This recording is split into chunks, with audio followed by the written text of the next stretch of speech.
காண திருக்கோவிலுக்கு தான் செல்ல வேண்டும் என்பதல்ல, திருமண மண்டபத்தில் கூட இறைவனை காண முடியும் என்பதை நம்மளுடைய விழா குழுவினர் இன்று செய்திருப்பது மிகவும் மகிழ்ச்சியாகவும் ஆச்சரியமாகவும் உள்ளது. ஒரு கோவிலுக்குள் செல்லும் போது என்ன விதமான நம் மனமும் சிந்தனையும், அந்த மனம் நம் மனதை கோவிலுக்குள்ள தான் சென்றிருக்கிறோம் என்று வருகின்ற மனமானது முதல் வாசப்படியில் கால் எடுத்து வைக்கும் போதே நமக்கு தெரியும். நாம் ஒரு கோவிலுக்குள்ள, நான் ஒரு மண்டபத்தில் சொற்பொழிவுன்ற அந்த எண்ணத்தில் தான் வந்தேன். அந்த காலடி ஃபஸ்ட்டு அடி எடுத்து வைக்கும் போதே அந்த மனமாகப்பட்டது என் மனதில் ஒரு கோவிலுக்குள் சென்றிருக்கிறோம் அப்படிங்கிற ஒரு எண்ணத்தை எனக்கு உண்டு பண்ணிவிட்டது. உண்மையாகவே ரொம்பவே இதை பாராட்டக்கூடிய ஒரு விஷயம். இறைவனை தேடி கோவிலுக்குள் செல்லாமல் இங்கேயும் இந்த சொற்பொழிவு மூலமும் இறைவனை நாம் காண முடியும் என்ற நம்பிக்கையோடு வந்துள்ள அனைவருக்கும் மீண்டும் என் வணக்கத்தை கூறி இனிதே தொடங்குகிறேன்.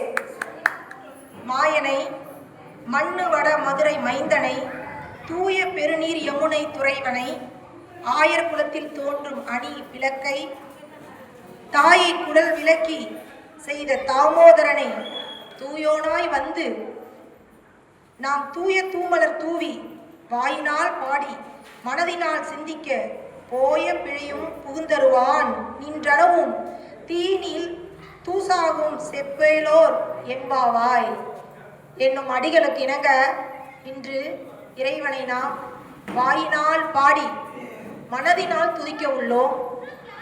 இறைவனை வணங்கி இறைவனிடம் சேர்ந்தோர் பலர், இறை அருளை பெற பல்வேறு தொண்டுகளை செய்து சேர்ந்தோர் பலர், மேலும் இறைவனை சேர அன்பையே ஆயுதமாக கொண்டு சென்றோர் பலர் என பல இருப்பினும் இறைவனுக்கே திருமாலின் பல அவதாரங்களில் திருமாலுக்கே பிடித்த அவதாரமான கண்ணன் அவதாரத்தில் அவர் செய்த பல லீலைகளை கேட்டு அதன் மூலம் இறைவன் நமக்கு உணர்த்துபவையும் நாம் இறைவனை உணர்பவையும் இன்று காண உள்ளோம்.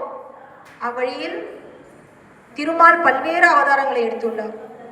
ராம அவதாரம் கூட மனித அவதாரம்தான். ஆனால் திருமாலுக்கு அந்த அவதாரத்தில் திருப்தி இல்லையாம். நான் மனிதனாக இருந்தாலும் ராம அவதாரத்தில் நான் என்னை மனிதனாக உணர்ந்தேன். ஆனால் என்னை சார்ந்தவர்களோ என்னுடன் நெருங்கி பழகியவர்களோ என்னை எம்பெருமானாகவே உணர்ந்தார்கள். அதனால் அந்த அவதாரத்தில் மனிதனாக நான் முழுமையாக வாழவில்லை என்ற ஏக்கம் திருமாலுக்கு உண்டாம். அவ்வகையில் கண்ணனாக நான் அவதரித்து அதில் மனிதனாக வாழ்ந்து மனிதர்களோடு மனிதர்களாக பழகி என்னை நான் இந்த உலகிற்கு காட்டியதில் பெரும் மகிழ்ச்சி என்று கண்ணனே உணர்ந்ததாக கூறப்படுகிறது. அந்த வகையில் கீதையை படித்தவர்களும் பண்டிதர்களுமே அறிந்து கொள்ளும் வகையில் இருக்கும்போது பல்வேறு லீலைகளை செய்து நானும் என்னை போன்ற பாமரனும் இறைவனை அடைய வேண்டும், இறையருளை புரிய வேண்டும் என்ற வகையில் கண்ணன் மனிதர்களோடு மனிதர்களாக இருந்து பல்வேறு லீலைகளை செய்து மனித இடத்தில் இறை அருளையும் இறைவனை அடைவதற்கான வழியையும் விளக்கிய விதமாக கண்ணனது பல லீலைகள் இங்கே சொல்லப்படுகின்றன. இதில் நாம் சிறு வயதிலிருந்தே நிறைய லீலைகளை அறிந்துள்ளோம். அதற்கான உண்மையான தாற்பயத்தை அறிந்தோமா அப்படி என்ற கேள்வி எப்பொழுதும் நம்முள் உள்ளது. பல்வேறு லீலைகளை நாம் கதைகளாக சிறு வயதிலிருந்தே அறிந்துள்ளோம். ஆனால் ஒவ்வொரு லீலைக்கும் இறைவன் சொல்லக்கூடிய தாற்பயங்கள், தத்துவங்கள் அனைத்தையும் நாம் முழுமையாக உணர்ந்தோமா என்றால் இன்றளவும் அது கேள்விக்குறிதான். அனைத்து லீலைகளையும் நாம் முழுமையாக அதனுடைய தாற்பயத்தை அறிவதற்கு இன்னும் முயற்சிக்க வேண்டும் என்பதே உண்மை. அவ்வகையில் அனைத்து லீலைகளையும் இன்று சொல்ல முடியவில்லை என்றாலும் இந்த குறுகிய காலத்தில் நம்மால் முடிந்தவரை சில லீலைகளையும் அதற்கான தாற்பயங்களையும், ஏன் இறைவன் நமக்கு செய்தான், கண்ணன் மூலமாக இறைவன் நமக்கு என்ன செய்தான், என்ன சொல்ல வந்தான், நாம் என்ன உணர வேண்டும் இந்த லீலைகளின் மூலம் என்பதை கொஞ்சம் தெளிவாக பார்ப்போம். கண்ணனுடைய லீலையிலேயே நம்ம எல்லாரும் சின்ன வயசுலேயே தெரிஞ்சுக்கிட்டதும் நமக்கு ரொம்ப பிடிச்சதும் எந்த லீலை என்னன்னா வெண்ணெய் திருடி தின்னும் லீலை. கண்ணன் என்றால் வெண்ணெய், வெண்ணெய் என்றால் கண்ணன். இது குழந்தைகள் முதல் பெரியவர்கள் வரை அறிந்த ஒன்றே. கண்ணனை பற்றி எது தெரியவில்லை என்றாலும் 2 விஷயங்கள் நமக்கு எப்பொழுதும் நினைவில் உண்டு. ஒன்று வெண்ணெய் திருடுபவன், மற்றொன்று திரௌபதிக்கு சீலை கொடுத்தவன். இது 2ம் தெரியாத மனிதர்களே இருக்க வாய்ப்பில்லை. பாமரர்களாக இருந்தாலும் படிக்காதவர்களாக இருந்தாலும் ஏழையாக இது தெரியாமல் இருக்க எவருக்குமே வாய்ப்பில்லை. அந்த வகையில் நாம் முதலில் பார்க்க போகக்கூடிய லீலை கண்ணன் வெண்ணெய் திருடிய லீலை. கண்ணன் வெண்ணெய் திருடிய லீலை நமக்கு தெரிந்த ஒன்றே. கண்ணன் என்ன பண்ணுவான்? கண்ணனுக்கு ரொம்பவும் பிடிச்சது, அவன் ஆயர்குடியில பிறந்தான். ஆயர்குடியில பால், தயிர், மோர், வெண்ணெய் இது பிரசக்தி. அப்போ கண்ணனுக்கு அங்க இருக்கக்கூடிய வெண்ணெய்களை எல்லாரும் அவங்க வீட்லயும் வெண்ணெய் இருக்கு, இருந்தாலும் கண்ணனுக்கு அவங்க வீட்டில் இருக்க வெண்ணெயும் தாண்டி அங்கே கோபியர்கிட்ட இருக்கிற எல்லா வெண்ணையும் திருடி சாப்பிட்ரும். அப்படி ஒரு வெண்ணெய் ஓட்டம் எப்பவுமே கண்ணனுக்கு உண்டு. இதை அவங்க அம்மா யசோதை தடுத்து பார்த்துருக்காங்க. தன்னுடைய வீட்டில் என் வெண்ணையை கொடுத்தவனை திருப்தி பற்றி பார்த்துருக்காங்க. ஆனால் கண்ணன் அதுக்கெல்லாம் மயங்கலை, அகப்படலை. அதுக்குள்ளெல்லாம் பத்தாது, இன்னும் நான் வெண்ணையை திருடி சாப்பிடுவேன் அப்படிங்கிற பேரோடு எல்லா கோபிகை வீட்டுக்குலையும் போய் வெண்ணெயை திருடி சாப்பிட்றது, அவங்கள்ட்ட அகப்படுறது, யசோதை அதை மீட்டு கூட்டிகிட்டு போகிறது, இப்படியே போயிட்டு இருக்கு. ஆனால் இந்த வெண்ணெய் திருடி சாப்பிடுதல் அப்படிங்கிறதுல கண்ணன் வெறும் வெண்ணெய் தான் திருடி சாப்பிட்றானா? உண்மையாவே அவரோட லீலை அதுதானா? ஏன் அந்த வெண்ணெயை திருடி சாப்பிட்றத நம்ம இவ்வளோ பிரசித்தியாக பேசுகிறோம் என்று ஒரு கேள்வி எழுது இல்லைங்களா? ஆக கண்ணன் வெண்ணெயை திருடவில்லை. வெண்ணெயுடைய குணமான வெண்ணெயோட குணம் என்னங்க? வெண்மை, வெண்ணெய் நிறத்தில் வெண்மை, மிருது மென்மை, அதோடைய குணத்தில் மென்மை. மூன்றாவதாக வெண்ணெய் அதனுடைய இயல்பு உருகுதல். இவ்வாறே கண்ணன் மனதளவில் வெண்மையாகவும் மிருதுவாகவும் பக்தியில் உருகக்கூடியவர்களாக உள்ளவர்களிடத்தினுடைய மனதை கண்ணன் திருடுகிறான். வெண்ணையை ஒருபோதும் கண்ணன் திருடவில்லை. பக்தர்களினுடைய மனதை வெண்மையான மிருதுவான இறைவனை வேண்டி உருகுகின்ற அந்த மனிதர்களினுடைய மனங்களை கண்ணன் திருடுகிறான். இதுதான் அதற்கான சரியான உண்மையான பொருள். அவன் வெறுமனே வெண்ணையை திருடவில்லை. இரண்டாவது, வெண்ணையோடைய குணத்துல என்ன ஒண்ணு பார்த்தோம்னா, வெண்ணைக்கு ருசின்னு இருக்குங்களா? வெண்ணைக்கு ருசி இருக்கா? கிடையாது. வெண்ணைக்கு என்று தனி ருசி கிடையாது. உவர்ப்போ துவர்ப்போ இனிப்போ கிடையாது. வெண்ணைக்கென்று ஒரு தனிப்பட்ட மனமும் கிடையாது. இருந்தாலும் கண்ணன் வெண்ணையை திருடினான். இதற்கு என்ன பொருள்? இதற்கு என்ன அர்த்தம்? இது ஏன் ஒரு மனம் இல்லாத சுவை இல்லாத ஒரு வெண்ணெய் மீது அவ்வளவு பற்று இருந்தது கண்ணனுக்கு? இல்லை, அதன் பொருளும் வேறு.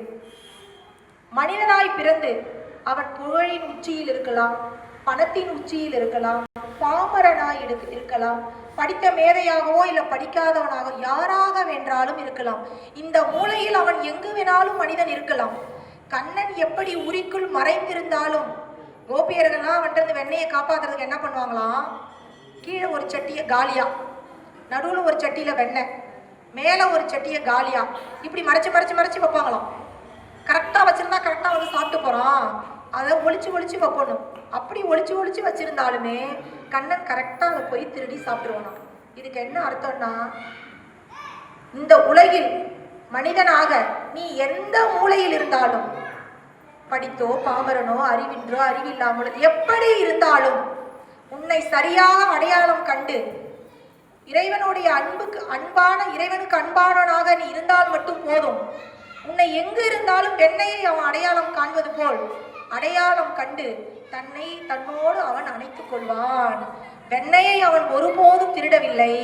வெண்ணெய் போன்ற உருகக்கூடிய பக்தர்களையே, அவர்களின் மனங்களையே அவன் திருடினான். சரி, வெண்ணைய மனிதர்களை மனதை தான் அவன் எடுக்கிறான். அதை மனதை எடுக்கிறான்னு சொல்லலாம், மனதை பற்றினான்னு சொல்லலாம், எந்த வார்த்தை வேணாலும் சொல்லலாங்களே. அவன் ஏன் திருடனான்? திருடு அப்படிங்கிற ஒரு வார்த்தையை ஏன் நம்ம போட்டு சொல்றோம்? வெண்ணையை எடுத்தான்னு சொல்லலாம், பக்தர்களுடைய மனதை பற்றினான்னு சொல்லலாம், எதை வேணாலும் சொல்லலாமே. அதை போய் ஒரு திருடோடு நாம் சொல்லலாமா? ஆனால் சொல்றாங்க. ஏன் சொல்றாங்க? ஏன்னா இந்த உடல் உயிர் அனைத்தும் நமக்கு இறைவன் கொடுத்ததே. அப்ப உள்ளமும் யார் தான் நமக்கு கொடுத்தா? இறைவன் தான் கொடுத்தாரு. உடல் யார் கொடுத்தா? உயிர். எல்லாம் இறைவனுடையது. அவனுடைய பொருளை அவன் திருடணுமா? அவனுடைய பொருளை அவன் திருட முடியுமா? மற்றவர் பொருளை எடுத்தால் தானே அது திருடு. தன்னுடைய பொருளை அவன் எடுப்பது திருடே கிடையாது. அப்படி இருந்தும் ஏன் அவனை திருடன் திருடன் திருடன் என்று சொல்றோம்? ஏன்னா இந்த உடல், உயிர், மனம் எல்லாம் அவனுடையது. ஆனால் மனிதர்கள் செய்யக்கூடிய பாவங்கள், ஒவ்வொரு பிறவியிலும் மனிதர்கள் செய்கின்ற பாவங்கள் யாருடையது? அது மனிதனுடையது அல்லவா? அதையும் கண்ணன் சேர்த்து எடுத்துக்கொள்கிறான்.